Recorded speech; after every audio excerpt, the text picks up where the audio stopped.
Last year 1.06 lakh crore का नुकसान उठाया है रिटेलर्स ने।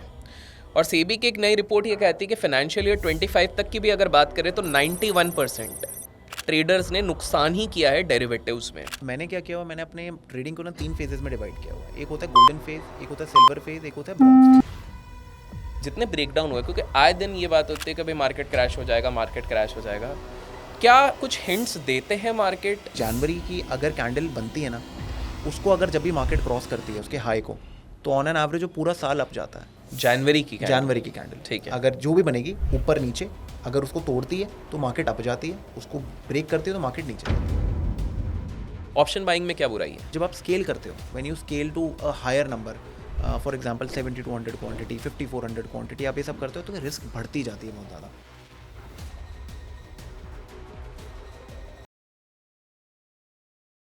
ऑप्शन ट्रेडिंग की काफ़ी ज़्यादा क्वेरीज मेरे पास आती रहती। काफ़ी सारे लोग आप में से इंटरेस्टेड होते हैं कि सर किसी ऐसे एक्सपर्ट ट्रेडर को लेके आइए, प्रो ट्रेडर को लेके आइए जो कि हमें रियलिटी दिखाए, ना कि आके हमें बताए कि 150 करोड़ रुपए कैसे बनाए जा सकते हैं या फिर महीने के 25-30% कैसे।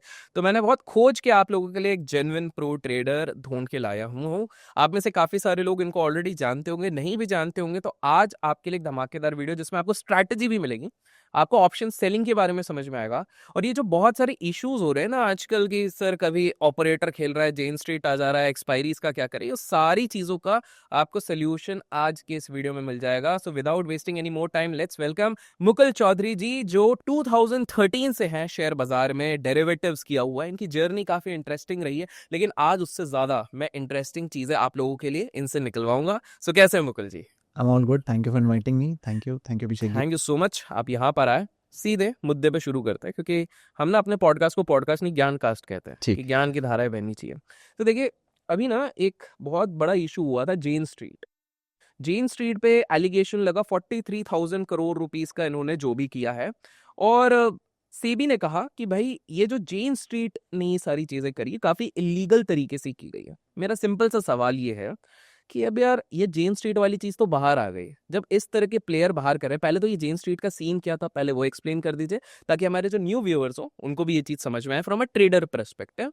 एंड दूसरी चीज की इस तरह की चीजें होती है तो क्या सही में नॉर्मल इंसान पैसा बना भी पाएगा कि नहीं बना पाएगा मार्केट में? So would like to know that. देखिए, मैं बहुत मुफट हूँ तो मैं बिल्कुल साफ साफ बात बोलूँगा। अगर जेन स्ट्रीट नहीं होती तो कोई और होता, ठीक है, और कोई और कर भी रहा हो, कोई बड़ी बात नहीं है। तो ऐसा नहीं है कि जेन स्ट्रीट आई और रिटेल्स ने पैसा कमाना शुरू कर दिया। उससे पहले रिटेल फल फूल रहा था, बहुत पैसे कमा रहा था, ऐसा तो नहीं है।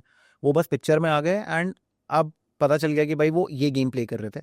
और हमारे मार्केट्स के अंदर अगर आप नोट करेंगे, एक बहुत कॉमन चीज़ होती है, लाइव स्ट्रीम्स होती हैं, सब कुछ होता है, रिटेल पब्लिक बहुत ज़्यादा इन्वॉल्व है when it comes to trading, breakouts कर रही है, ब्रेकडाउन्स कर रही है।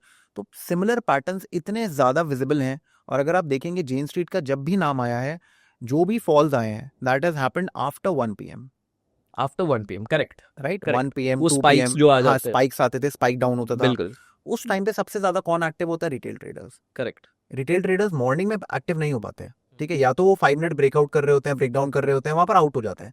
मेन चीज वो एक्टिव होते हैं 2 PM स्ट्रैटेजी, 3 PM स्ट्रैटेजी, 220, 230, आपने बड़े सारे नाम सुने। तो इनको इतना इजी लिक्विडिटी मिल रही थी और ये आराम से प्ले कर रहे थे। मॉर्निंग में पंप करते थे एंड आफ्टरनून में डंप कर देते थे। 2 स्ट्रैटेजीज यूज कर रहे थे, उसी को डे इन डे आउट इन्होंने रिंस एंड रिपीट किया है एंड उन्होंने इजी पैसा कमाया है। और रिटेल ने सेम गलती हर रोज की है। मॉर्निंग में कमाते थे, आफ्टरनून में गवा देते थे, और मॉर्निंग में गवाते थे, आफ्टरनून में कमाने की फिर कोशिश करते थे। उसी साइकिल में पंप होते रहते थे। ये मैंने भी किया है, आप भी निकले हो, सब निकलते हैं इससे। जो रुक जाता है, जो इंट्रोस्पेक्ट कर लेता है, वो थोड़ा आगे बढ़ जाता है। जो नहीं कर पाता वो उसी बवंडर में घूमता रहता है। उन्होंने उसी चीज को पकड़ लिया एंड उन्होंने लोगों को लपेट दिया। पर फिर आप एक चीज बताइए कि आजकल डोंट यू थिंक ट्रेडर्स के लिए, एस्पायरिंग ट्रेडर्स के लिए स्टॉक मार्केट इंडिया में डिफिकल्ट हो रहा है? बिकॉज हाल फिलहाल की एक रिपोर्ट ये कहती है कि सेबी के जो नए रूल्स आ रहे हैं इसके चक्कर में future and option, specifically derivatives में 75% वॉल्यूम्स का डिक्लाइन भी आया हुआ है। इस प्रकार से ये आप भी फेस कर रहे होंगे because you are an active real time trader. मुझे ये बताइए दो चीजें। पहला, ऐसे में आपकी अप्रोच कैसे बदली है? I want to go into the crux of it कि एक ट्रेडर जैसे सोच रहा है कि भाई क्या आपने कुछ स्ट्रैटेजी बदल ली, आपने आपकी रिस्क मैनेजमेंट बदल दी, साइकोलॉजी बदल दी है, या कोई इम्पैक्ट नहीं पड़ा है? मैं ये समझना चाहता हूँ। और इसमें एक आम व्यक्ति जो अब मार्केट में आना चाहता है, वो कैसे इसमें अपना माइंडसेट लेके आया? ओके, देखिए, मैं तो निफ्टी ट्रेडर हूँ शुरू से। ठीक मैं है, 2000 आप सिर्फ निफ्टी ट्रेड करते निफ्टी हैं। और बैंक निफ्टी में मैं पहले फ्यूचर्स में काम करता था। 2013 से मैंने पहले इनिशियल में मैंने थोड़ा बहुत ऑप्शंस किया था, फिर वो लक वक में पैसे कमा लिए थे जब मोदी जी आए थे फर्स्ट टाइम। तो उसके बाद 5-6 महीने कोई पैसे, 14-15 हाँ का हाँ, जो 14 में जब आया जी था जी मई जी में, तो तब पैसे ऐसे कमा लिए थे। उसके बाद 5-6 महीने कुछ पैसे नहीं कमाए थे बिकॉज नहीं आता था, तुक्के में पैसे कमाए थे ऑप्शंस के अंदर। तो वो थीटा गामा वेगा ये सब का नाटक जब समझ में आया था तो दिख गया था कि पैसे नहीं कम रहे हैं। तब इंट्रोस्पेक्ट किया, I shifted to futures. Okay, तो मैं फ्यूचर्स में काम करता था और इंट्राडे इक्विटी स्टॉक्स में काम करता था, ऑप्शंस नहीं, ठीक है, बस स्टॉक्स और फ्यूचर्स में काम करता था मैं। ठीक है, तो मैं बहुत कंसिस्टेंटली मैं कमाने की कोशिश कर रहा था। जो भी मैंने अभी आपको बताया कि मॉर्निंग में कमाया, आफ्टरनून में गवाया, तो मुझे समझ में आया कि पूरा दिन बैठ नहीं सकते, क्योंकि आप जॉब में भी जाते हैं, मॉर्निंग में आप बहुत पम्प्ड अप होते हैं, आफ्टरनून में जाते जाते आपकी एनर्जी डाउन हो जाती है, कंधे झुकने लग जाते हैं। तो ट्रेडिंग में भी होगा आपके साथ, you get tired, right? So basically 2014 से जब मैं ये सारी चीज़ें कर रहा था, फ्यूचर्स में काम कर रहा था, फ्यूचर्स में काम मैंने शुरू किया था उस टाइम पे, तो थोड़ा ईजी था मेरे लिए, क्योंकि मेरे को ज़्यादा नाटक नहीं करना पड़ रहा था और मैं ट्रेंड फॉलो कर पा रहा था, right? I was able to follow the trend and मुझे दिख रहा था कि ऑप्शन से काफ़ी बेटर है फ्यूचर्स। ठीक है, दो इनिशियल में कॉस्ट ज़्यादा थी, बट Correct. मेरी लर्निंग कर्व बहुत ईजी हो गई थी। ठीक है, ओके, क्योंकि मैं इनिशियल में फंसा नहीं। अभी आप 2020 के बाद, कोविड के बाद आप देख सकते हैं पूरा भरमार आया है, लोग घुसना चाहते हैं, रिटेल काफी आया है, रिटेल बहुत आया है। वो किस में ट्रेड करता है? ऑप्शंस में करता है। मैक्सिमम लोगों को ये भी नहीं पता कि निफ्टी के अंदर वॉल्यूम नहीं होती है, ओ ओके, राइट? निफ्टी में ये वॉल्यूम बहुतों को नहीं नहीं होती, पता है, हाँ नहीं ठीक है। पता ये चीज़, ठीक है? उनको ये पूछते हैं सर निफ्टी में वीवैप क्यों नहीं लग रहा? अच्छा, वो मतलब स्पॉट वाला उनको ये भी नहीं पता है। हाँ राइट। और जो ट्रेडिंग व्यू में वीवैप लग जाता है, कह रहा वहाँ कैसे लग रहा है? वो फ्यूचर्स का बेसिकली, हाँ, पहले investing.com की वेबसाइट पे होता था, तो ये सेम चीज़ ट्रेडिंग व्यू वालों ने कॉपी कर ली और डाल दिया, ठीक है, कि बंदे को स्पॉट पे दिख जाए। तो ये चीज़ है, तो लोगों को ये नहीं पता एंड वो ऑप्शंस करना चाहते हैं, तो हाफ हार्टेड नॉलेज से ऑप्शंस हो रहे हैं। और एक्सपायरी पे बहुत ज़्यादा महत्व है कि मंडे, ट्यूसडे, वेडनेसडे सब एक्सपायरी पे 5-5, 10-10 रुपए के ऑप्शंस, वो गैम्बलिंग माइंडसेट है। तो गैम्बलिंग माइंडसेट तो आज नहीं तो कल आउट होना ही था, ठीक है? तो मैंने तो जब ऑप्शंस में ट्रेडिंग की भी थी, तो वो दैट वाज प्री 2016, तो that is before weekly options. तो मेरे को तो पता था कि मंथली में काम करना होता है। वीकली आ गया, बहुत अच्छा हो गया, ठीक है? अभी अगर वीकली कल को निकल भी जाते हैं तो भी फिर अपन मंथली में काम करेंगे, राइट? हाँ, ओके, ये बात है कि वाओ, ऑप्शन जो वीकली में जो होता है, जो मजा आता है, जो इजी आपको डिके मिलता है, वो मंथली में नहीं मिलेगा। तो ऑब्वियसली नुकसान तो होना है आपका, बिल्कुल, ठीक है ना? बिल्कुल, आपको स्ट्रैटेजी रिवाइज करनी पड़ेगी। आए फ्रेंड्स जो बैंकिंग्स में काम करते थे, उनकी गेम ऑफ हो गई है। 6-7-8 महीने से वो बैक टेस्टिंग और इस सब में लगे हुए हैं, कि करोड़ों रुपए डिप्लॉय हो रखे थे। अब दोबारा एक नई चीज़ पे डिप्लॉय कर रहे हैं, सेंसेक्स पे, इन सब पे, तो टेस्टिंग वेस्टिंग चले जा रही है तब से। तो लगे हुए हैं, पूरी स्ट्रैटेजी एक लेटर पे चेंज हो गई। तो ये आपने जब बात छेड़ी है तो इस पे बताइए। रिपोर्ट ये कहती है कि लास्ट ईयर 1.06 लाख करोड़ का नुकसान उठाया है रिटेलर्स ने। और सेबी की एक नई रिपोर्ट ये कहती है कि फाइनेंशियल ईयर 25 तक की भी अगर बात करें तो 91% ट्रेडर्स ने नुकसान ही किया है डेरिवेटिव्स में। इंस्टाग्राम, यूट्यूब पर सबने प्रॉफिट किया, लेकिन एज पर सेबी सबने नुकसान ही किया हुआ है।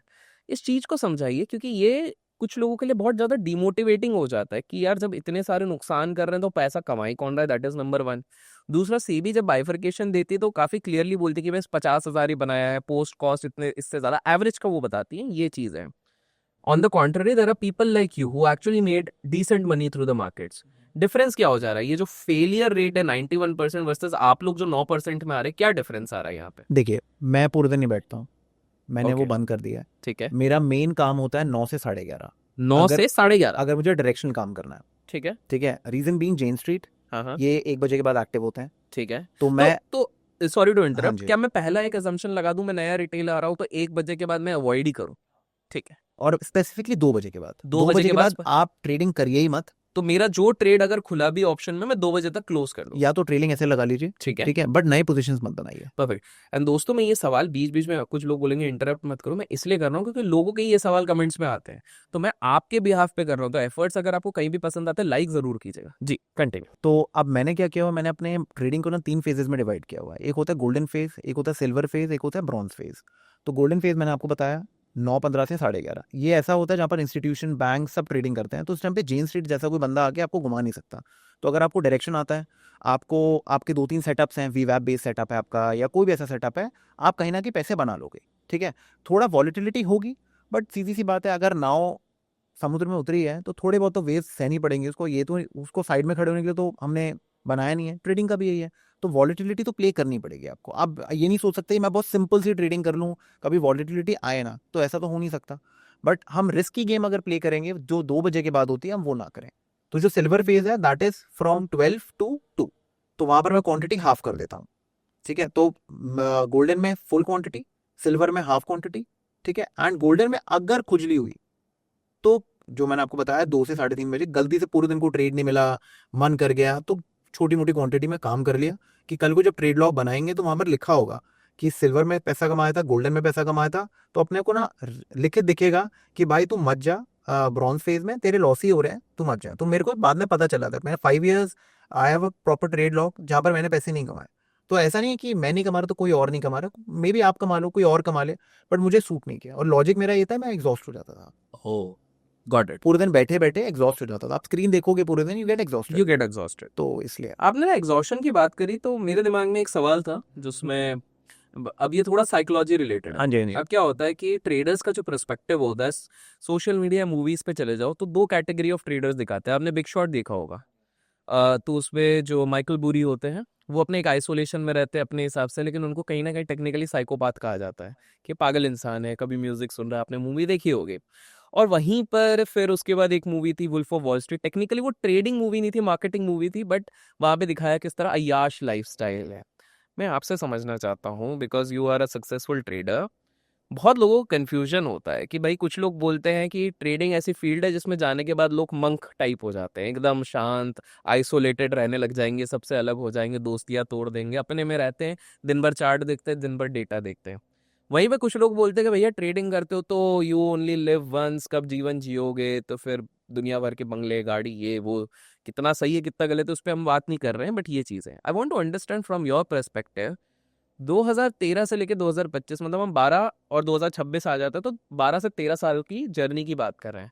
आई want to understand as a trader आपकी साइकोलॉजी एंड आपका लाइफस्टाइल। एंड लाइफस्टाइल में ये नहीं बोलो, ऑब्वियसली स्टैंडर्ड ऑफ लिविंग बढ़ जाता है, वो ठीक है, बट क्या माइंडसेट में चेंज आता है एज अ ट्रेडर? आपने जब स्टार्ट किया था with some expectations to end, ताकि जो लोग एस्पायरिंग ट्रेडर्स हैं उनके एक माइंड में, क्योंकि ये कोई आके सिर्फ या तो बहुत अच्छी चीज बताए तो बुरी चीज, वो जर्नी के बारे में कोई बात नहीं करता। तो I want to understand your mindset during that journey.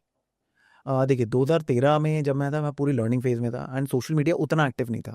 आपका इंस्टाग्राम तो इतना कुछ खास था भी नहीं एक्टिव उस टाइम। 2020 के बाद ही एक्टिव हाँ हुआ जी, है हाँ इंस्टा, जी, तो राइट। ठीक तो है। इतना लाइफस्टाइल वाली गेम थी नहीं। ठीक है। और जो थोड़ा बहुत देखा भी था वो यूट्यूब पे या फिर यहाँ वहाँ देखा था, बट वो आपके होते थे, या तो अमेरिकन बंदे होते थे, कुछ और होते थे, तो उनकी तो आधी ट्रेडिंग वीडियोस ही समझ में नहीं आती थी, क्योंकि ऑप्शंस में ट्रेडिंग कर रहे होते S&P के, हाँ तो हाँ वो आधे हाँ, समझ ही नहीं आते थे वो। करेक्ट। तो अपने को तो हिंदी वाला गेम चाहिए होता था, तो वो इतना कुछ था नहीं। तो उतना शोशाबाजी अपने को लगता था कि जैसे मेरे फादर का बिजनेस है ऐसे ही है, मेरे शायद बिजनेस बन जाएगा, तो बस अपना नॉर्मल काम करेंगे, वो भी शोषा नहीं करते, तो मैं भी ऐसे ही चलाऊंगा, क्योंकि वो घर के बिल विल पे करते हैं, सब कुछ करते हैं। अगर वो गाड़ी घोड़े उठा के लेके आ जाएं और घर के बिल पे नहीं होंगे, तो फिर वो भी चले जाएंगे सारे वापस, राइट। हाँ, तो वो बहुत इंपॉर्टेंट होता है, बैलेंस इज इंपॉर्टेंट। आप थिंक इज इसके भी 2 पहलू होते हैं। यू ओनली लिव वंस, वो योलो वाली गेम तो है, ठीक है, बट उसका मतलब ये भी नहीं है कि तुम पूरे घर को रिस्क पे लेके आ जाओ। एक गाड़ी भी काफ़ी होती है और 5 गाड़ी भी काफ़ी नहीं होती हैं। तो यू नीड टू अंडरस्टैंड, वो अपना आपका खुद का पर्सपेक्टिव है, ठीक ठीक है। है। तो ऑन अ ट्रेडिंग लेवल अब इस चीज को हम डिकोड करने की कोशिश करते हैं। पहले आपको 2013 में जब चालू किया था, देखिए ठीक है, हमारे पास चाहे किसी के पास जॉब का बैकअप हो, किसी के पास बिजनेस का बैकअप हो, कुछ डर होते हैं, कुछ भय होते हैं। 2013 में आपके कुछ, अगर आपको याद आ रहा है कि यार जब स्टार्ट किया था ना, ये डर मेरे को होते थे हाँ, with मुझे सारे respect डर to- याद है। दस, हाँ, तो और वहां से आप इवॉल्व कैसे हुए, वो थोड़ा बताइए। ओके, देखिए जब मैंने इनिशियल में ट्रेडिंग की थी तो मैं बहुत डरता था। वो नॉर्मल की सबकी बात है, सब डरते हैं। तो मैंने एक चीज़ समझ ली थी कि यार ये बार बार डर आ रहा है बीच में, और हर तीसरे ने एक चीज़ लिखी हुई थी, need to have additional income, अगर आपको ट्रेडिंग में सक्सेस पानी है तो। एडिशनल इनकम होनी चाहिए। हाँ, होनी चाहिए। अब मेरे को तो कुछ आता ही नहीं था, तो मैं करूँ क्या अब? मैंने CFA लेवल 1 दिया था, वो भी छोड़ दिया। CMT लेवल 1 दिया था, वो भी छोड़ दिया। ग्रेजुएट हूँ, जॉब लग नहीं रही है, तो अब करे तो मैंने फिर, अब यार डैडी हैं, उनका काम है, वो इतना बहुत नेक्स्ट लेवल नहीं चल रहा था, आई वाज प्रीटी ओके। तो मैंने बोला था यार मुझे 10-15 हज़ार का जुगाड़ कर दो मेरा महीने का, मैं सब करूँगा, सारे काम करूँगा, रेटे वेटे सब बनाऊंगा, साइट पे भी जाऊँगा, जो भी है आई डू इट। तो उन्होंने मुझे 20,000 देना चालू किया था, 15 से 20 हज़ार के बीच में। तो मैं ऐड भी चलाता था, मैं सोशल मीडिया भी देखता था, मैं काम भी लेके आता था, मैं मीटिंग पे भी जाता था। तो उससे एक बड़ा अच्छा बेनिफिट हो गया था, मुझे बात करने की आदत पड़ गई थी एक रूम में बंदा बंद रहता है ना, तो वो एक बेनिफिट हो गया मेरा। और साइड बाय साइड में छोटी छोटी ट्रेडिंग कर रहा था अपनी फ्यूचर्स में और इन सब में, वहाँ पर भी कॉन्फिडेंस आ रहा था, पता था कि इसको पैसे को विड्रॉ नहीं करना। यहाँ 20,000 रुपये अपने आ रहे हैं, खर्चे अपने कम है, कोई फालतू के शौक पाले नहीं है मैं, तो वो एक बहुत अच्छी चीज़ हो गई थी। और आसपास ना मेरे को डिस्ट्रैक्शन नहीं थी, मतलब मेरे दोस्त यार भी ना बहुत शोशाबाजी वाले नहीं है, बहुत सॉर्टेड लोग हैं, तो इतना कुछ था ही नहीं। ओके, तो हाँ क्या मैं इससे ये समझूं, because I want to give a learning out of it, कि स्टार्टिंग में it is better to have certain backups, चाहे वो प्रोफेशनल बैकअप हो आपके हाँ पास जी, जहां से हाँ जी, पैसा आते रहे। हाँ जी, हाँ जी। ये क्लियर है। मैं एक बोलूंगा, जिनके पास भी वर्क फ्रॉम होम है, हाँ। आपकी जिंदगी ट्रेडिंग के लिए बनी है। ओह। जिसके पास वर्क फ्रॉम होम है, ठीक है। क्योंकि मेरे काफ़ी फ्रेंड्स हैं जो वर्क फ्रॉम होम है और ट्रेडिंग कर रहे हैं, और मैं जो उनकी ग्रोथ देख रहा हूँ ना, मैंने कोई उनको हेल्प नहीं किया, अपने आप कर रहे हैं। जो भी यूट्यूब से है, जहाँ पर अटकते हैं तो मेरे से पूछ लेते हैं, मैं बता देता हूँ। वो इतनी अच्छी ट्रेडिंग कर रहे हैं, अगर मैं कंपेयर करता हूँ उनको अपने आप से, वो मेरे से काफ़ी अच्छी कर रहे हैं। अभी मेरी क्वांटिटी बढ़ गई है, तो फिर क्वांटिटी बढ़ने के बाद तो फिर अगर आप हल्की फुल्की ट्रेडिंग भी करो जो बहुत स्टूपिड लगे, बट यू मेक मनी।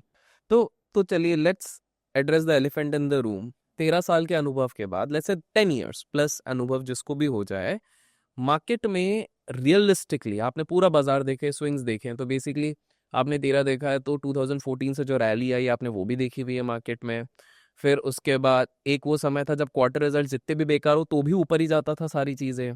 फिर आपने वो टाइम भी देखा है जब अचानक से small cap and mid cap बहुत बुरी तरीके से गिरे और मार्केट में mayhem आया। फिर आपने 2020 भी देख लिया, ब्रेक्सिट भी देख लिया आपने, जब काफ़ी जगह लोअर सर्किट लगे हुए थे स्टॉक हाँ, फ्यूचर्स में अगर आपको आपको। 2013 का याद होगा, एक MCX का स्कैम हुआ था उनके। NSCL हाँ हाँ NSCL करके कुछ हाँ स्कैम हाँ था। हाँ, हाँ हाँ, एक उनका करेक्ट स्कैम हुआ था करेक्ट। कि इन्वेंट्री में हाँ सामान नहीं था, बट हाँ, वो वो लिखा, देखा, हाँ वो करेक्ट, भी मैंने देखा वो था, भी एक देख महीना लिया। मार्केट टूटी थी, करेक्ट मुझे याद करेक्ट, है। तो आपने सर, वो भी देख हाँ लिया। जी, हाँ जी। और आपने सब कुछ देख लिया अभी, और उसके बाद रशिया यूक्रेन भी देख लिया, सब देख लिया। मुझे ये पहला सवाल है कि ये जो जितने ब्रेकडाउन हुए, क्योंकि आए दिन ये बात होती है कभी मार्केट क्रैश हो जाएगा, मार्केट क्रैश हो जाएगा, क्या कुछ हिंट्स देते हैं मार्केट आपको पहले से कि भाई अब मार्केट ना, I am not talking on a fundamental level, क्योंकि आज हम ट्रेडर टू ट्रेडर टॉक कर रहे हैं, तो मुझे ये समझना है क्या ये मार्केट आपको कुछ इशारे देती है कि जो भी व्यूअर हमारा देख रहा है, तो from your experience they can derive कि हाँ ये तरीका, या कोई तरीका नहीं होता है लेकिन आपके पास अपने कैपिटल को बचाने के तरीके होते हैं, इस तरह से आप बताइए आपका कैसे एक्सपीरियंस रहा है ओके, इन सारे इसमें। देखिए, मैं जो भी खरीदता हूँ मैं बेचता नहीं हूँ, ठीक है। वो मेरा रहता है, क्योंकि HDFC बैंक बेच के मैं करूँगा क्या, उसने जाना ऊपर ही है। अनलेस अनटिल सही में बिल्कुल बर्बाद हो जाए, तो फिर मेरे पैसे डूब ही जाने हैं, तो I can not do anything, और वो मुझे पता भी नहीं चलेगा कि ऐसा अगर कुछ हो रहा होगा अंदर, आप नहीं पता लगा सकते हैं। अब मैंने एक चीज़ नोट की है, हमारी जो इंडियन मार्केट है उसमें शॉर्ट्स नहीं होता है। आपको पता है, आप शॉर्ट सेलिंग अगर करोगे तो फ्यूचर्स में करोगे, आप इक्विटी में नहीं कर सकते हो। तो हमारी मार्केट तो लॉन्ग अप ही है, मतलब लॉन्ग ओनली है।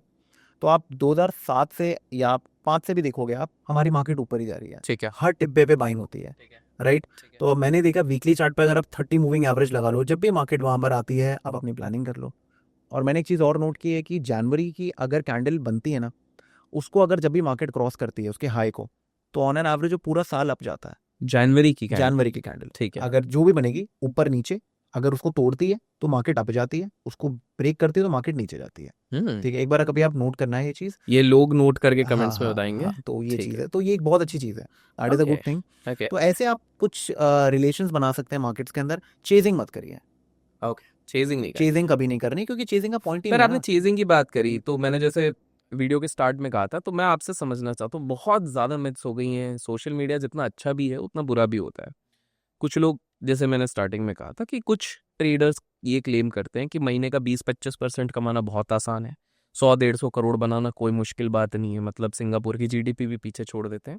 वहीं पर मैं समझना चाहता हूँ, 13 साल का अनुभव आपको क्या कहता है कि आज अगर कोई व्यक्ति इसे फुल टाइम प्रोफेशन बनाना चाहता है ट्रेडिंग को, तो उसके दिमाग में realistic percentage wise return in trading, मैं इन्वेस्टिंग की बात ही नहीं कर रहा हूँ, इन ट्रेडिंग क्या रख के आना चाहिए from a option seller perspective. एक ऑप्शन सेलर अगर शेयर मार्केट में आ रहा तो उसको अपने दिमाग में क्या रिटर्न रखना चाहिए, एक ऑप्शन बायर अगर शेयर मार्केट में आ रहा तो उसको अपने दिमाग में क्या रिटर्न रखना चाहिए, और अगर कोई इंट्राडे ट्रेडिंग कर रहा है, चाहे वो इक्विटी पे कर रहा है, फ्यूचर्स कर लिया या इक्विटी पे कर लिया, तो उसको क्या रखना चाहिए, ये आप थोड़ा बताइए। मैं एक बार आपको पहले ओवरऑल पहले बता देता हूँ, फिर हम एक एक चीज़ पे जाते हैं। देखिए, सबसे पहला हमारा होता है, सबसे बेसिक होता है FD रिटर्न्स। अगर मैं 6.5-7% भी लेके चलूँ, तो पहले हमें उसको बीट करना होता है, एटलीस्ट हम 10% तो मिनिमम प्लान करें। फिर निफ्टी के रिटर्न की बात करते हैं। अगर आप एवरेज लेंगे, कभी 12%, 14%, 15% के बीच में ऑन एन एवरेज अगर आप एवरी थ्री ईयर्स अगर आप देखेंगे, निफ्टी पर ईयर का रिटर्न निकाल देती है। ठीक है, करेक्ट। ठीक है ना। तो हमारा एम होता है कि हम उसको बीट कर सकें ठीक है। ईयरली में। तो अगर मैं उसको बटा 12 करता हूँ, तो अगर इफ आई मेक अराउंड 1.5%, तो मैं निफ्टी को बीट कर सकता हूँ मोटा मोटी साहब। ठीक है ना, 1.25 1.5 के हिसाब से मैं आराम से बीट कर सकता हूँ।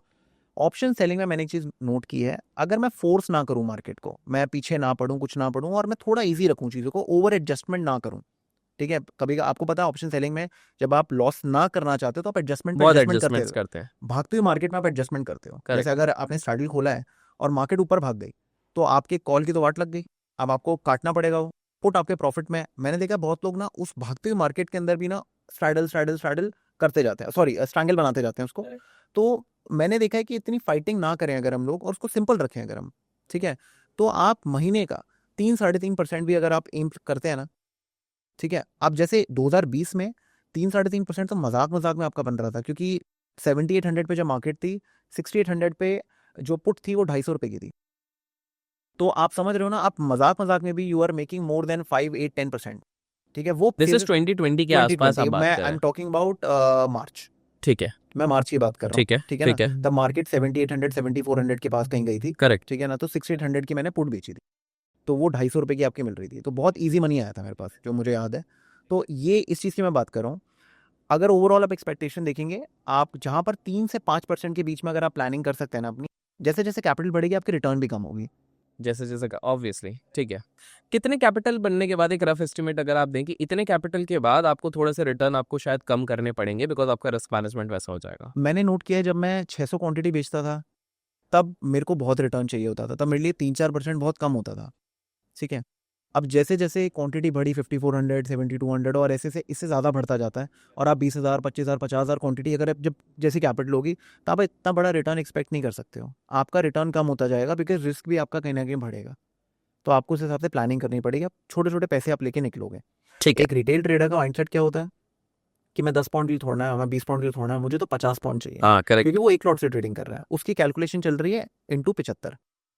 और जो बड़ा ट्रेडर है उसकी कैलकुलेशन चल रही है इंटू 2000 5000 50,000 1 लाख, तो उसको इतने पॉइंट चाहिए ही नहीं, वो कम में प्ले कर लेगा। तो ये चीज़ है। हाँ जी। मेरे पास सवाल बहुत सारे हैं, लेकिन उससे पहले अब मैं चाहूंगा, मैं आपकी स्टाइल समझना चाहूंगा। आप क्या करते हैं? आप मोस्टली क्या करते हैं? बाइंग करते हैं, सेलिंग करते हैं, स्विंग करते हैं, इंट्रा, क्या करते हैं आप? मैं अब जैसे मैं सेलिंग करता हूँ, मेरा मेरा मेजरली जो सारा चंक ऑफ कैपिटल वो सेलिंग में जाता है। ठीक है, ठीक है, ऑप्शन सेलिंग। ऑप्शन और सेलिंग निफ्टी में करते हैं मेनली? निफ्टी में करता हूँ मैं। ठीक है, निफ्टी में और वो भी intraday, not even positional, intraday. जब से जेन स्ट्रीट वाला सीन हुआ था लास्ट ईयर अप्रैल के बाद से, मैंने इंट्राडे ही पकड़ लिया। उससे पहले थोड़ा पोजीशन करता था मैं, बट मैं बचा हूँ उन सब जगहों से। तो एक काम करते हैं, जैसे मैंने आपसे मिलने के समय पे भी वार्तालाप करी थी कि आज हम लोगों को स्ट्रैटेजी दिखाएंगे। एंड क्या हो गया है कि मैंने जब से ये फैक्ट पढ़ा है ना कि लोगों का जो अटेंशन स्पैन है वो गोल्ड फिश से भी कम हो गया, 8 सेकंड से कम हो गया। आई एम प्रीटी श्योर बहुत सारे लोग ड्रॉप हो गए होंगे। जितने लोग यहाँ पर है वो अगर कमेंट करेंगे आई एम हियर जो यहाँ तक है, तो मैं आपसे रिक्वेस्ट करूंगा अगले बार भी मैं आपको बुला के एक और स्ट्रैटेजी सीखें। लेकिन फिलहाल के लिए जितने लोग हैं उनको रिवॉर्ड तो मिलना चाहिए। तो it would be great if you can actually show us a strategy on laptop. तो अब हम स्क्रीन पे आ गए हैं, तो अब बिल्कुल आपकी स्ट्रैटेजी बताइए। ओके ओके, देखिए स्ट्रैडल्स जो होती हैं सबसे ईजी होती हैं। स्ट्रैडल का सबसे बड़ा प्रॉब्लम क्या होता है कि जब मार्केट्स आपके फेवर आपके अगेंस्ट चलने लग जाती है ना, दैट इज़ वेयर आप कंफ्यूज होने लग जाते हो कि आपको करना क्या है। ओके, आपको भी पता है कि आपको एक स्ट्रैडल बेचना है और बस बैठ जाना है। पहले एक तो एब्सोल्यूट बिगिनर के नॉर्मल भाषा में स्ट्रैडल होता क्या है? देखिए, स्ट्रैडल सेम प्राइस जो भी चल रही होगी, भी अभी जो भी एटीएम चल रही होगी, आप उसकी कॉल और पुट दोनों बेच देंगे। तो अगर हम मैं शॉर्ट स्ट्रैडल बोलेंगे। 24,200 का कॉल और हम्म। 24,200 का पुट बेच दूं, हाँ जी, तो वो हो गया short straddle. Short straddle, correct. Right. और अगर मैं इसको बाय करूं तो वो हो गया long long straddle. Straddle, perfect जी। ठीक है, तो अब मेरे को क्या चाहिए, मेरी जो फिलॉसफी है वो ये कहती है कि जब भी हम ट्रेडिंग करते हैं, हमें हमेशा ये जो एंड का पीरियड होता है ना, अभी अगर मैं इसको हाइड कर दूं, बस ये कल तक का दिन है, ठीक है, अगर मैं इसको हाइड कर दूं और मैं अब आपको बोलूं कि अब 2 बजे से लेके 2 बजे 1:30 बजे से लेके आप 3:30 बजे तक की रेंज मार्क कर लीजिए। अगर ये मार्केट ट्रेंड हो रही है, ठीक है, मार्केट अगर ट्रेंड हो रही है तो उसका मतलब ये है कि मार्केट को अगले दिन ऊपर जाना चाहिए। ठीक है। ठीक है, अब अगर मार्केट ऊपर जाएगी तो मैं भी ज़्यादा कुछ उंगली नहीं करूंगा क्योंकि मेरा स्ट्रैटेजी काम नहीं करेगा। अगर ट्रेंडिंग मार्केट में मैं करूंगा क्या स्ट्रैटेजी खोल के, करेक्ट। मुझे चाहिए या तो रेंज में खुल जाए, मतलब जैसे अगर मैंने एक रेंज मार्क कर दी, जैसे फॉर एग्जांपल मैं कोई इजी एग्जांपल दे रहा हूँ कि हम लोग इनिशिएट कैसे करते हैं किसी भी चीज़ को। ये मैंने एक फॉर एग्जांपल रेंज मार्क कर दी, ठीक है, तो we have mark the range. तो अगले दिन अगर मार्केट इस रेंज के अंदर खुलती है, ठीक है, तो हमारे लिए बहुत ईजी हो जाएगा एक स्ट्रैटेजी ओपन करना, क्योंकि मेरे को बाउंड्री मिल जाएगी कि मार्केट जब तक ट्रेंड नहीं करेगी जब तक इस बाउंड्री के बाहर नहीं जाने वाली। ठीक है। क्लियर है? ठीक है। तो ये बहुत इजी होता है। जैसे लोग पूछते हैं ना कि 920 ओपन करें स्ट्रैडल, 930 करें, 945 करें, तो ये पहली चीज क्लियर होगी कि आपको ना स्ट्रैडल ओपन कब करना है। ठीक है, एक तो ये हो गया। ठीक है। एक आता है कि मार्केट अगर अगले दिन ट्रेंड ही नहीं कर रही, मतलब ये वाला, ये देख रहे हैं आप, साइडवेज टाइप हो रहा है। साइडवेज है बिल्कुल, हम्म। ठीक है ना, एक ये सिचुएशन होती है। तो ये दो सिचुएशंस जनरली बनती है बुलिश में, और बेरिश में सेम दो सिचुएशंस डाउनवर्ड ऐसे करके, ठीक है ना। तो अब हमें क्या करना है, हमें नॉन डायरेक्शन प्ले करना है, ठीक है। तो हम लोग क्या करेंगे, स्ट्रैडल का चार्ट ओपन करेंगे।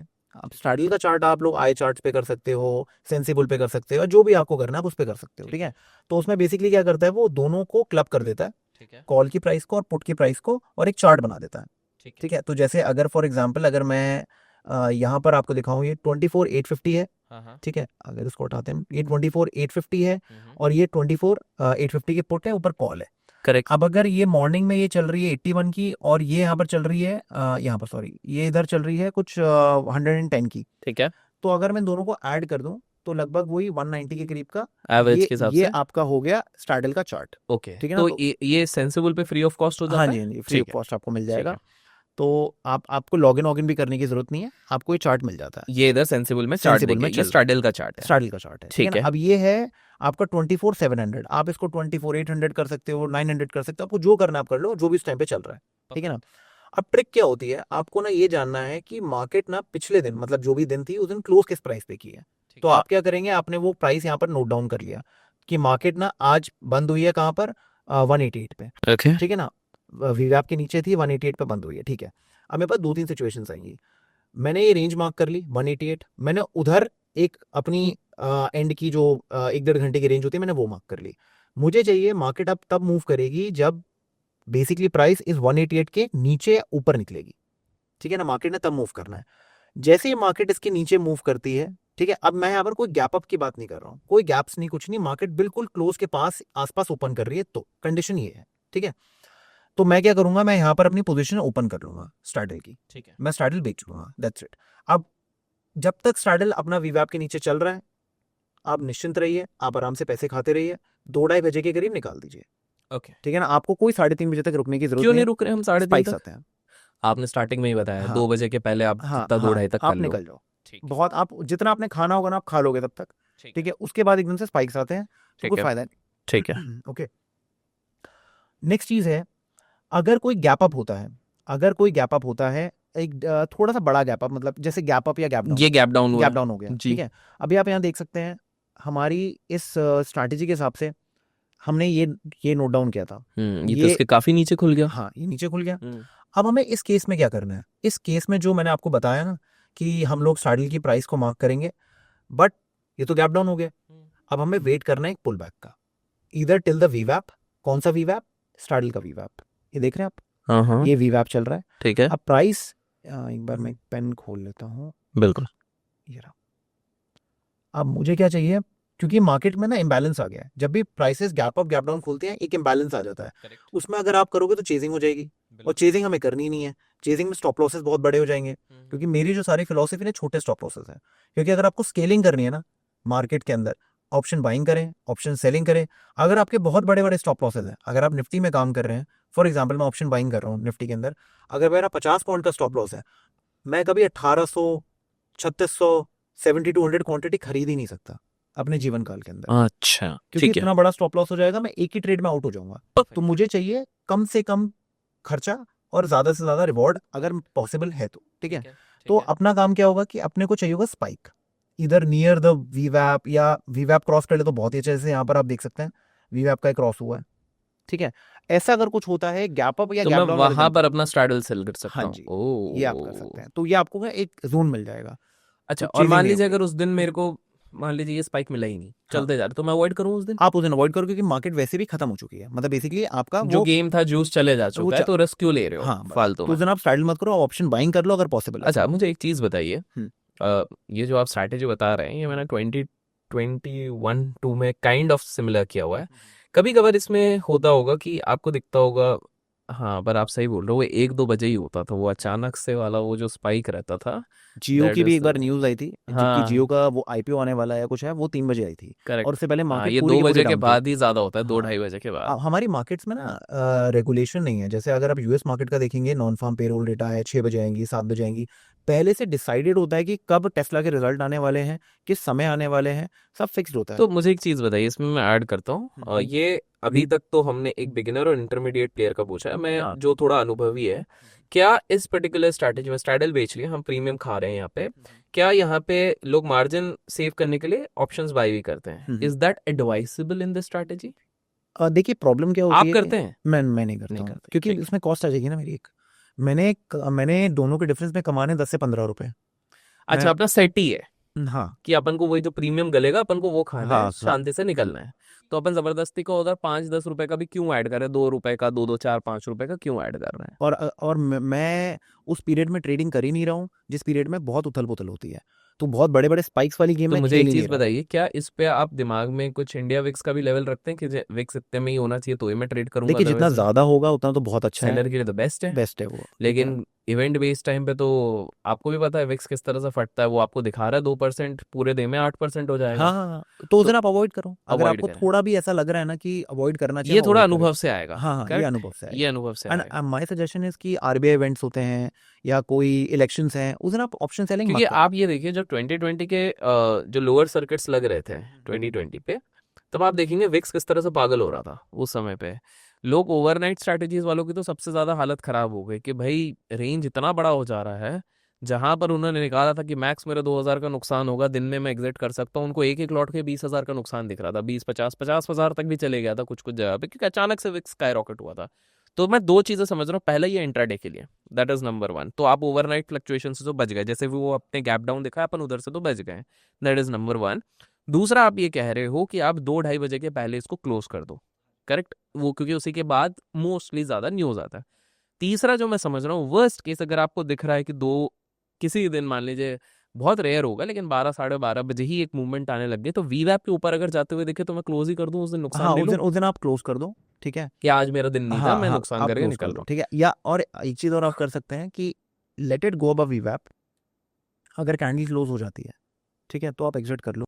तो जनरली वीवैप क्या होता है, वीवैप ना एक काम करता है, बस ऊपर मार्केट जाती है और नीचे आ जाती है हूं, टच करके वो आ टच करके। सकता है। हाँ वो बेसिकली ना जो पुराने लेट बंदे होते हैं ना उनको चेकाने के लिए होता है। लेकिन अगर ऊपर क्लोज हो गई तो निकलो, थोड़ा सा वेट कर लो या हाफ क्वांटिटी काट दो। ये हम कितने मिनट के टाइम फ्रेम पे देखें? 5 मिनट्स, 5 मिनट 5 बहुत मिनट है, हाँ जी। अगर ऊपर गया है आपके अनुमान के हिसाब से कितने देर अपन रुकना चाहिए फिर ऊपर? 5 मिनट की कैंडल में आपको पता चल जाता है ये जाना है नहीं जाना। अच्छा, ये जनरली इसकी चांसेस, फितरत बता देगा। चांसेस होता है कि ये स्पाइक मार के वापस नीचे आता है। कुछ लोग अभी देर शानेपंती करेंगे, वो बोलेंगे कि भाई जब दिख रहा है तो मेरे को और जूसी प्रीमियम्स चाहिए, रेंज तो अपन ने बना लिया ना, थोड़ा इधर से 50 पॉइंट खिसक जाते हैं और थोड़ा इधर से, इज दैट एडवाइजेबल? अगर आपको एडजस्टमेंट करनी है हाँ दैट यू कैन डू, हाँ बट एडजस्टमेंट करने का सबसे बेस्ट तरीका होता है जब रेंज जो हमने मार्क की है ना हाँ, वो निकले।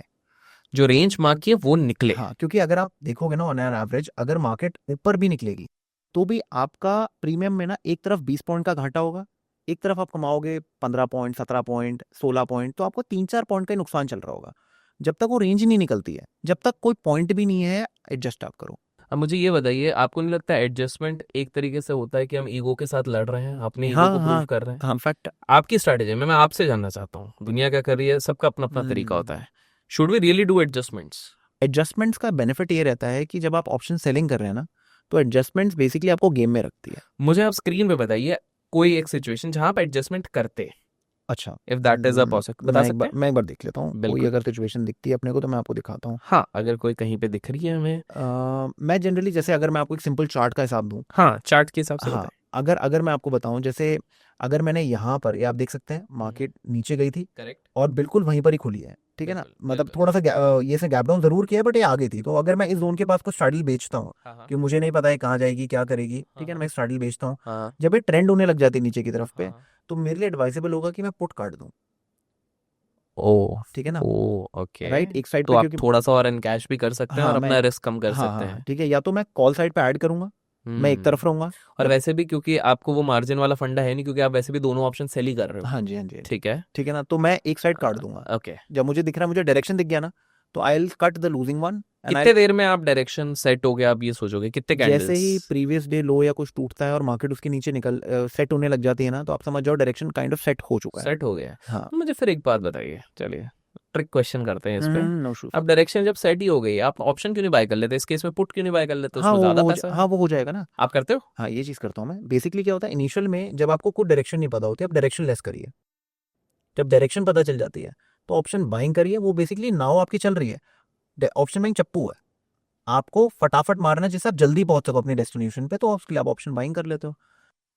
बेसिकली ऑप्शन सेलिंग का काम होता है सो एक काम अनचार्टेड करते हैं टेरिटरी ना, में अभी खेलना। ये किस दिन का अभी दिस, बिल्कुल रिसेंट पे आ जाइए। ये मैं बता देता हूँ, मैं आज का बता देता हूँ आपको, जैसे आज का सीन ले लेते हैं। अगर आप आज आज, का कल का ले लेते हैं, कल भी शायद, हाँ ये मेरे को इधर देखना है, ये जो कल, ये आज का है ये कल? आज का है, आज का है। ये वाला आज का है, मैं आज का अगर आपको ठीक है, आज का बताइए। हाँ, हाँ अगर आज का आप देखेंगे, जब हम रिकॉर्ड कर रहे हैं guys, ये तब का है। एंड डिस्क्लेमर, कोई बाय सेल नहीं है, हम सीख रहे हैं जी। हाँ तो आप ये देख सकते हैं मार्केट ने कल, ये आरबीआई इवेंट था, मार्केट ने ट्रेंड दिया बहुत अच्छा, मार्केट ऊपर तक गई, बिल्कुल टॉप तक गई है और ऑलमोस्ट अपने टॉप के पास ही क्लोज कर रही है, ठीक है, थोड़ा बहुत नीचे से कर रही है। तो हमें एक चीज़ पता चल गई कि मार्केट अप है, ठीक है ना। अब अगले दिन भी मार्केट को अप ही जाना चाहिए, क्योंकि मार्केट ने हमें डायरेक्शन दिया है। अगर वो नहीं वो चीज़ करी तो फेलियर हो रहा है, करेक्ट, कुछ गलत हो रहा है। बिल्कुल। अब यहाँ पर क्या हुआ, गैप डाउन हुआ, मार्केट नीचे आई, ठीक है, अब एक रेंज में आ गई। अब मुझे क्या करना है, मैंने ये रेंज ना, ये आप देखिए, ये मैंने इसको मार्क कर लिया, ये। अब जब तक मार्केट इन दोनों रेंज को नहीं तोड़ती ना, मैं एडजस्ट नहीं कर सकता, पॉइंट ही नहीं एडजस्ट करने का, क्योंकि आपको बीच में लॉस दिखेगा, 10,000 रुपए का, 8,000 रुपए का, 7,000 रुपए का, फिर एकदम से 5-6 हज़ार रुपए का प्रॉफिट दिखेगा, ये चलता रहेगा बीच बीच में, ठीक है। ठीक है ना। जब स्पाइक आएगा ना, अब जैसे अगर आप एंड का भी देखेंगे, मैं आपको कुछ ज्यादा कुछ नहीं दिखा रहा, ये आप देख लीजिए, ये 24,700 है, ठीक है, आप ये देख लीजिए, एक्सपायरी से भी दूर है, प्राइस टूट ही रही है स्टार्डल की।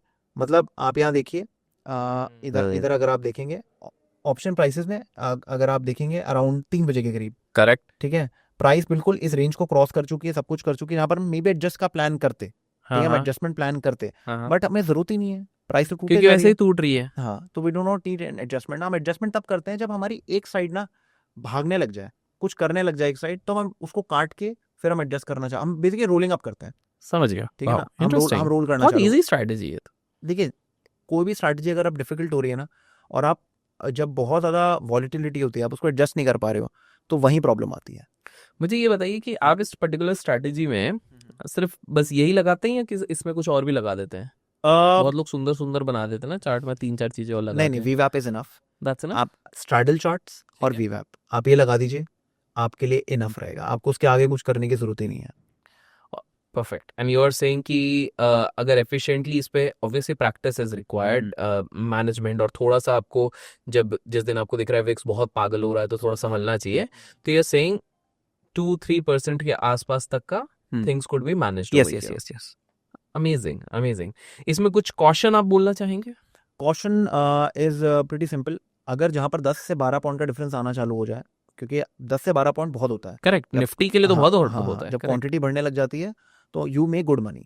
तो जहाँ पर आप ये 10-12-15 पॉइंट कमाना चालू कर रहे हैं ना आप, या तो आप हाफ काट दीजिए, ठीक है ना, या फिर अपने एग्जिट्स प्लान करना चालू कर दीजिए, ठीक है ना, या फिर आप ट्रेलिंग ऐसे लगा लो ठीक है। अपने, ठीक है ना, और अगर मार्केट दे रही है आपको पैसे, अपना पैसे लेते रहो आप। और ये आपने बैंक निफ्टी और बाकियों में ट्राई किया है? फिर Nifty, bank Nifty, mid cap? नहीं मैं बाकी में नहीं करता हूँ, बस निफ्टी और बैंक निफ्टी में कभी मन किया तो कर लिया, जब वो नियर टू एक्सपायरी होता है तब, ठीक है ना, क्योंकि मंथली है वो, दैट इज वाई, तो इसलिए आई प्रेफर निफ्टी।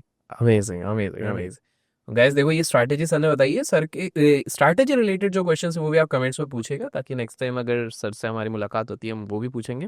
तो now I have a few questions other than the laptop, so let's get back to that. तो अभी तो आपने बहुत भयंकर धमाकेदार सेलिंग स्ट्रैटेजी बता दी है, ब्रिटिश, और काफी सारे लोग लाइक करेंगे, कमेंट्स में भी उनके क्वेश्चंस पूछेंगे। लेकिन स्वाभाविक सी बात है, काफी सारे लोग ये भी बोलेंगे कि यार ये तो बड़े लोगों का खेल है, ऑप्शन सेलिंग बता दिया, हम गरीब लोग क्या करें।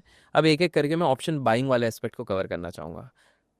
मैंने एक चीज नोटिस करी है, आप स्टार्टिंग से जब से आए हैं तब थोड़ा सा ऑप्शन सेलिंग की तरफ आपका झुकाव ज्यादा है। इनफैक्ट आप जो मैसेजिंग भी दे रहे हैं वो ऑप्शन सेलिंग की तरफ ज्यादा है, ऐसा क्यों? ऑप्शन बाइंग में क्या बुराई है? ऑप्शन बाइंग में बुराई नहीं है कुछ, बट जैसे जैसे आप मेच्योर होते जाते हैं ना, आपको ये पता होता है कि ऑप्शन बाइंग स्केलेबल नहीं है। क्यों नहीं है स्केलेबल, क्यों नहीं है? रिस्क बढ़ता रहता है जैसे जैसे रिस्क बढ़ता है ना आपका, क्योंकि ऑप्शन बाइंग के अंदर एक बहुत सारे। उदाहरण के बेसिस पे बताइए तो लोगों को, और एक कुछ भी एक रैंडम एग्जांपल बना के बताइए ओके, तो वो मैं सही बताता हूँ। रहेगा। जैसे फॉर एग्जांपल मैं ट्रेडिंग करता हूँ, अपनी ट्रेडिंग की बात कर रहा हूँ। ठीक है। तो मैंने ना 15 से 20 लाख रुपए अपने पास ऑप्शन बाइंग के लिए रखे हुए हैं। ठीक है, मैं इसके ऊपर कभी ऑप्शन बाइंग करता ही नहीं हूँ, और ये भी मैं पूरे पैसे यूज़ नहीं करता। ये मैक्सिमम है जो मैंने रखा हुआ है, कि कल को अगर कुछ जस्ट इन केस फ्लिप हो गया, गलती कर दी, पैसा डुबा दिया, तो ये 20 मेरी लिमिट है। उसके बाद मैं वैसे भी नहीं करनी मैंने। ठीक है, ऑप्शन सेलिंग में क्योंकि आप हेज्ड होते हो, ऑप्शन बाइंग में आप हेज्ड नहीं होते हो। और जब आप स्केल करते हो, when you scale to a higher number, for example 70-200 quantity, 50-400 quantity, आप ये सब करते हो तो रिस्क बढ़ती जाती है बहुत ज़्यादा। ठीक है, आप सोचो 15,000, 20,000, 50,000 क्वांटिटी अगर ऑप्शन बाइंग करोगे, आपकी रिस्क कितनी ज़्यादा बढ़ जाएगी। 4-5 करोड़ से ऑप्शन बाइंग तो करना महान बेवकूफ़ी है, क्योंकि आप डिके, डेल्टा, थीटा, ये सारी चीज़ें इन्वॉल्व हैं। आप अगर स्टॉक्स की बात करो कि आप इक्विटी की ट्रेडिंग कर रहे हो, हाँ वो ठीक है, वो ठीक है, but options I don't think so it's scalable. तो उसको लिमिटेड रखें ज़्यादा बेटर है। और लिमिटेड में भी ना, अगर आप अच्छी ट्रेडिंग कर रहे हो और कम से कम कर रहे हो, दिन में 2 से 3 ट्रेड्स ले रहे हो ऑप्शन बाइंग के अंदर, और एक स्पेसिफिक सेटअप पे काम कर रहे हो, नॉट 1 मिनट, 5 मिनट्स पे मिनिमम काम कर रहे हो आप, तो आप एक्चुअल में ना मैक्सिमम जनता से ज़्यादा पैसा कमा सकते हो, अगर आप 5-6 लाख रुपए की कैपिटल भी अपने पास रखते हो ऑप्शन बाइंग के लिए। 5-6 लाख कैपिटल हाँ, भी? और सारा यूज़ नहीं करना आपको। कितने कैपिटल से शुरू करना चाहिए किसी को ट्रेडिंग आज के समय पे? 2025-2026 में एक ट्रेडर अगर आता है, क्योंकि हर साल चीजें बदलती हैं, उसको कितने कैपिटल लेके आना चाहिए? इससे पहले मैं एक आपको इस पे टोकूंगा। हाँ, हाँ, बिल्कुल। अगर आपको ऑप्शन बाइंग करनी है, हम्म। आप निफ्टी 20 पे पहले इंट्राडे में प्रैक्टिस कर लीजिए विद 50,000 रुपीज़ की capital. Okay. Day in day out daily आपको ट्रेडिंग करनी है उस पर, जब तक जो भी आप सोच रहे हो, जो भी स्ट्रैटेजी है आपकी, जैसे मेरी 10-20 मूविंग एवरेज स्ट्रैटेजी है, मैं डेली उस पर ही काम करता हूँ। मेरी जो भी सारी लाइव वीडियोस होती हैं सब उस पर ही होती हैं, एक स्ट्रैटेजी पे, कोई हर रोज़ नई स्ट्रैटेजीज नहीं है, एक ही चीज़ पे है। ठीक है, मुझे याद है आप शायद वीवैप ज़्यादा प्रेफर करते थे पहले, राइट? तो अब सबका अपना अपना होता है, ठीक है ना। मैं वीवैप करता हूँ, बट मेरा मेजरली किस में होता है, जब मैं ऑप्शन सेलिंग कर रहा होता हूँ। ऑप्शन बाइंग में मुझे जरूरत इतनी पड़ती नहीं है, तो मैं मेरा मूविंग एवरेज से काम हो जाता है, राइट? तो आप उसको प्रैक्टिस करिए, कम से कम 6 महीना या 3 महीना करिए। अगर आप कंसिस्टेंटली पैसे कमा पा रहे हैं, स्टार्ट विद 50,000, एक लॉट से काम करने की कोशिश करिए, देखिए आप कितना अच्छा कर पा रहे हैं। कोई डेस्पिरेशन तो नहीं आ रही, पैसे की डेस्पिरेशन आ रही है तो look for a job, have a side income, कुछ करना पड़ेगा, क्योंकि अकेले अगर आप इस पे जाएंगे ना, तो you are wasting your 2-3 years, कब निकल जाएंगे आपको पता नहीं चलेगा। सो हमारे देश में for most of the people आप ऑप्शन बाइंग को स्केल नहीं कर पाओगे, तो अगर सीरियस प्रोफेशन समझ रहे हो तो बट वो इनिशियल में एक आपको ना उठाने के लिए बहुत अच्छा है। हेल्प करेगा। हाँ, आपकी कैपिटल बनाने में हेल्प करेगा। और ऑप्शन बाई में एक एडवांटेज क्या रहेगा कि आपका जो प्राइस एक्शन की गेम है ना, वो थोड़ी अच्छी चलती रहेगी। आप थोड़ा ट्रेडिंग करते रहोगे, आप स्कैल्पिंग करते रहोगे, एक एक किक रहेगी आपके पास, तो आपको थोड़ा रिवॉर्डिंग लेकिन लगेगा। किक ले भी तो डूबती है। हाँ, वो भी है, वो बात भी सही है अब आपकी। अब आपको क्या लगता है जो 91 या 95% लोग नुकसान करते हैं, इनका ब्रेकअप क्या होगा? कितने सेलर होंगे, कितने इंट्राडे होंगे, कितने स्विंग होंगे? एक अंदाजन कहीं लिखा नहीं मैक्सिमम है। इंट्राडे, मैक्सिमम आपका स्विंग।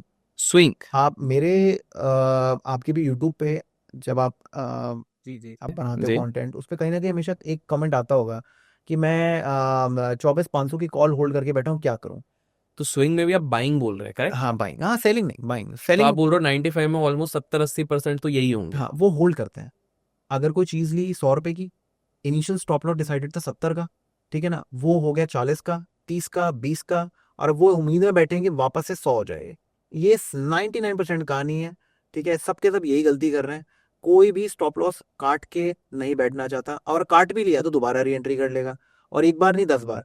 मेरे अभी 3-4 दिन पहले कमेंट आया था कि कोई सज्जन होंगे, उन्होंने 2500 रुपये से ऑप्शन बाइंग की होगी, ठीक है, उन्होंने 780 रुपये ब्रोकरेज दे दिए, एंट्री एंट्री कर करके। मैं ये सोच रहा हूँ कि ओहो। ऑप्शन लिया कौन सा कि 2500 रुपये में आ गया उनका, क्योंकि कोई वो भी लेवरेज भी नहीं होती है। तो मेरा वहां दिमाग चल रहा था, 780 पे दिमाग नहीं चल रहा था कि भाई ने लिया क्या है, तो आउट ऑफ द मनी में काम किया है। बहुत ही डीप डीप चले ठीक है गए ना, तो, अब हाँ। अब आप इन द मनी ले लो, out of the money, brokerage तो सेम ही लगनी है आपकी। ठीक है ना, ठीक है, टैक्सेस वैक्सेस थोड़े कम हो जाएंगे कंपेयर टू जितनी भी प्राइस होगी, बट फिर भी 780 रुपये अगर कोई बंदा पे कर रहा है, वो भी 2500-3000 रुपये की कैपिटल पे, तो आप समझ रहे हो कि कितनी ज्यादा ट्रेडिंग कर रहा है, कितनी बाप रे। मशक्कत लगा रहा है वो। मतलब उन्होंने ब्रोकरेज में ही नहीं नहीं तो कितना ज्यादा पैसा पे कर दिया इसका, 30% के आसपास, तीस आराम चालीस से, परसेंट के आराम से, आसपास आराम से। ब्रोकरेज ही पे कर दिया हाँ, है। तो ये सबकी कहानी है। ओह कोई भी एक दो ट्रेड नहीं लेना चाहता, सबको पूरे दिन बैठना है। और आप लाइव स्ट्रीम्स पे देखा करो, लोग 6-6 7-7 घंटे लाइव स्ट्रीम करते हैं। वहां पर लोग बैठे रहते हैं 6-6 7-7 घंटे, ट्रेड की वेट कर रहे होते हैं, ट्रेड चाहिए, ट्रेड दो, ट्रेड दो। तो ये वो गेम है। मुझे एक और चीज बताइए कि जब ऑप्शन बाइंग कर रहे हैं और आप अब ऑप्शन सेलिंग कर रहे हैं, आपने कहा कभी कभी तो आप भी ऑप्शन बाइंग कर लेते जब आप स्क्रीन पे समझा रहे थे। ये कभी कभी इंसान समझे कैसे कि किस दिन बाइंग, ट्रेंडिंग डे हो तो ही बाइंग करें, या ऑप्शन बायर रोज बाइंग कर सकता है क्या? हाँ हाँ बिल्कुल, ऐसा कुछ नहीं है। अगर सेटअप बन रहा है तो बाई कर लीजिए, कोई प्रॉब्लम नहीं है। अगर Okay. आपका सेटअप बन रहा है बाई कर लीजिए। जैसे कल आरबीआई पॉलिसी थी, तो कल मैं थोड़ी देर लाइव आया था, मैं 1 घंटे के लिए वेडनेसडे को जनरली कभी बार लाइव आ रहा था। तो मैं लाइव आया था, वहां पर मैंने देखा सेटअप बन रहा है बट ऑप्शन प्राइसेस मूव नहीं कर रही है। क्यों? क्योंकि आरबीआई पॉलिसी थी, एकदम से एक रेड कैंडल आई थी तो ऑप्शंस डेड हो गए थे।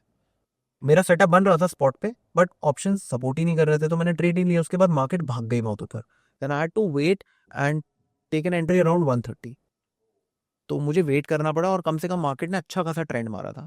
तो ये जो वेट वाली गेम है ना, लोगों में नहीं होती है, वो चेस करेंगे। और मेरा एक मानना है कि मूविंग एवरेजेस एक ऐसा इंडिकेटर है, आप चार्ट पे लगाइए, और जब बाइंग करते हो ना, इसके आसपास बाइंग करिए। आप इसे अगर दूर कर रहे हो तो यू आर ओवर ट्रेडिंग, और यू आर बेसिकली आप चेजिंग कर रहे हो। तो ऑप्शन बाइंग में चेजिंग काम नहीं करेगी, और 99% लोग चेजिंग कर रहे हैं। मैंने एक और चीज नोटिस करी, आपने आज पूरा जो सेशन लिया उसमें इंडेक्स ऑप्शंस की बात करी, स्टॉक ऑप्शंस को तो नकारा कर दिया। ऐसा क्यों? इंडेक्स ऑप्शन बेटर है कि stock option? Index any day. क्यों? वॉल्यूम, ठीक है। आपका लिक्विड बहुत ज़्यादा है। ठीक है। ठीक है, स्टॉक ऑप्शंस में आप खुद सोचिए, आप हर रोज आ रहे हो। अब मुझे ना निफ्टी की एक आदत पता चल गई है। मैंने आपको बताया, आखिरी का 1.5 घंटा आप देखोगे, अगर मार्केट इस रेंज के बाहर खुलती है तो you will get to know कि मार्केट में ट्रेंड, ठीक है ना, कुछ ऐसा हो सकता है। ठीक है, तो मुझे आदत पता चल गई। अब मुझे नहीं पता पिरामल एंटरप्राइजेज ये चीज़ करता ही नहीं करता, गोदरेज प्रॉपर्टीज ये चीज़ करेगा नहीं करेगा, क्योंकि 250 के करीब स्टॉक्स हैं, ठीक है, आपके फ्यूचर्स एंड ऑप्शंस के अंदर। तो आप कितने स्टॉक्स को लेकिन पकड़ोगे? कुछ लोग फिर वो कहानियां डालते हैं ना कि यार डीएलएफ का अगर ये ऑप्शन आज लिया होता एक्सपायरी वाले दिन पे वो कुछ 80 गुना हो गया है। हाँ, तो मतलब जिस दिन मूव देखिए, आती है तो फिर आप इंड्यूसमेंट तो मार्केट में नहीं होगी ना, तो लोग खुश नहीं होंगे। तो इंड्यूसमेंट की गेम तो हमेशा रहेगी, जब तक कहानियां नहीं बनेंगी ना ये वाली कि बट आपको हो गया अवॉइड करें ये सारी आप चीजें। बस अवॉइड करिए ये। देखिए, मैं मेरे को ना बहुत बीच में मेरे को भी ना ऐसा लगता है कि मैं बहुत लेफ्ट आउट फील कर रहा हूँ। लोगों ने आज तक अब मैंने जीरो हीरो भी किया हुआ है। मैं क्या करता था कि पैसे कमाता था, मैंने सोचा था कि मैं हर महीने ना एक बार रिस्क लूंगा जीरो हीरो का। मैंने 4 महीने लगातार किया, मेरा 1 रुपया नहीं बना, गया बस। गया बस। हम्म। फिर एक बार बना, तब मुझे ना अपनी स्ट्रैटेजी पे विश्वास होना बंद हो गया कि मैंने भाई मैं करके आ रहा हूँ, जीरो हीरो ज़्यादा अच्छा है। तो मुझे लगा बंद कर दे भाई, ये तो गैम्बलिंग करवा देगा बहुत तगड़ी वाली। क्योंकि मैंने एक्चुअली कम क्वांटिटी ली थी, मैंने लगभग 20 लॉट लिए थे, और वो था कुछ 10 रुपये का ऑप्शन। वो बैंक निफ्टी नहीं, निफ्टी का 10 रुपये का ऑप्शन था। वो आई गेस वो गया था कुछ अराउंड 110 का या 90 का with in half an hour. तो आई मेड गुड मनी। तो मैं क्वेश्चन करने लग गया था कि यार मैं जो कर रहा हूँ वो ठीक है कि ये ज़्यादा अच्छा है, ये कर लेता है। तो फिर मैंने बंद कर दिया वो सब। तो फिर मुझे दिख गया था कि गैम्बलिंग वाला जो है ना, एक बहुत एक नैरो बॉर्डर लाइन है, आपने वो क्रॉस कर दिया ना तो you're a gambler. Very interesting insight, very interesting insight. Okay, my last question to you is again a trick question. हमारे एक मित्र हैं जिनको आप भी बहुत अच्छे से जानते हो, उनका एक बहुत बढ़िया कहावत फेमस हुई थी कि अगर 1970 में आपने या 80 में विप्रो के अगर आपने शेयर्स ले लिए होते तो फिर आपके पास कितने कितने हो गए होता है। बहुत इस हिसाब से आज के समय पे ये ट्रेडिंग से हटकर है ऑन अ लाइट मोड, हम क्या इस तरह का शेयर ढूंढ सकते हैं? आपकी क्या व्यू है इन चीज़ों पे? मुझे ये लगता है कि जैसे मैं एचडीएफसी में बैठा हूँ काफ़ी टाइम से, मैं डी मार्ट में बैठा हूँ, मुझे लगता है कि ये जितने भी बड़े बंदे बने हैं ना, तो ये सबके सब बैठने से बने हैं। ठीक है, किसी को भी नहीं पता कि कौन सा शेयर अब यहाँ से 10 साल बाद फटेगा, भागेगा, या कुछ ऐसा होगा, किसी को भी नहीं पता ये। हम सबके सब बस वो लगा सकते हैं, इरादे लगा सकते हैं कि ये भागेगा देखना, अब ईवी नेक्स्ट वो है, ये है, वो है। तो मुझे लगता है अगर आपको अच्छा सेक्टर दिख रहा है, चार्ट्स अच्छा परफॉर्म कर रहे हैं, नंबर्स अच्छे हैं, बेसिकली क्वार्टर ऑन क्वार्टर अच्छा रिजल्ट आ रहा है, तो आप प्लानिंग कर सकते हैं। बट मेक श्योर अपना दिमाग लगाएं, किसी की सुन के ना करें। तो या सही है, बहुत अच्छा कॉन्वर्जेशन रहा है। First of all thank you so much आप यहाँ पर आए। एंड दोस्तों, आई होप आपको ये वीडियो पसंद आया होगा। सीखने तो मुझे इतना कुछ मिला तो आप लोगों को तो बेशक मिला होगा। आप लोगों की गुजारिश रहेगी तो सर को वापस लाएंगे एक और स्ट्रैटेजी आपको सिखाने के लिए, बट उसके लिए आपको ढेर सारे लाइक्स करने पड़ेंगे, कमेंट्स करने पड़ेंगे। फिर मिलेंगे एक और धमाकेदार वीडियो के साथ। Till then keep learning, keep growing, keep investing and keep trading. Thank you so much.